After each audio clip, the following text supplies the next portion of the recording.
Team India को बड़ झटका। आईसीसी चैंपियंस ट्रॉफी 2025 खेलिया दुबई में पहुंची सारी टीम इंडिया। हेले टूर्नामेंट आरंभ पूर्व दल को लगी बड़ झटका।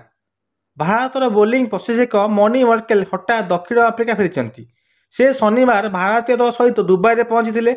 बुधवार ठार आरंभ होता चैंपियंस ट्रॉफी पूर्व प्रारंभिक अभ्यास अधिवेशन में उपस्थित थे। हेले सोमवार दिन द्वितीय अभ्यास बेले मार्केल दल सहित नथिले। जसप्रीत बुमराह अनुपस्थित टीम इंडिया बोलिंग को मजबूत कर दायित्व कांधे था मार्केल। एपरी परिस्थिति में पारंपरिक कारण हठात स्वदेश फेरी इंडिया को बड़ झटका लगी। जातीय गणमाध्यम रिपोर्ट अनुसार मार्केल बापा देहांत हो सारी। यही कारण शीघ्र दुबई में दक्षिण आफ्रिका फेरिया पड़ी। गत वर्ष सेप्टेम्बर में पूर्वतन दक्षिण आफ्रिका द्रुत bowler Morkel team India bowling प्रशिक्षक भाव नियोजित कराइला। गत 6 मास धरी से टीम इंडिया द्रुत बोलर सह काम कर। भारतर प्रमुख पेसर जसप्रीत बुमराह आघात जो टूर्नामेंट बाहर होती। फल मोहम्मद सामी, अर्शदीप सिंह, हर्षित राणा कांधे पेस आक्रमण दायित्व रही।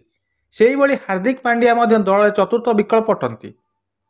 कही रखुचे भारतीय दल ग्रुप ए स्थान पाई, जो सहित पाकिस्तान, बांग्लादेश और न्यूजीलैंड दल अच्छा। भारत को फेब्रुआरी 20 में बांग्लादेश विपक्ष में प्रथम मैच खेल पड़ो। द्वितीय मैच 23 फेब्रुआरी में भारत और पाकिस्तान खेल। टीम इंडिया मार्च 2 में न्यूजीलैंड विपक्ष शेष ग्रुप मैच खेल।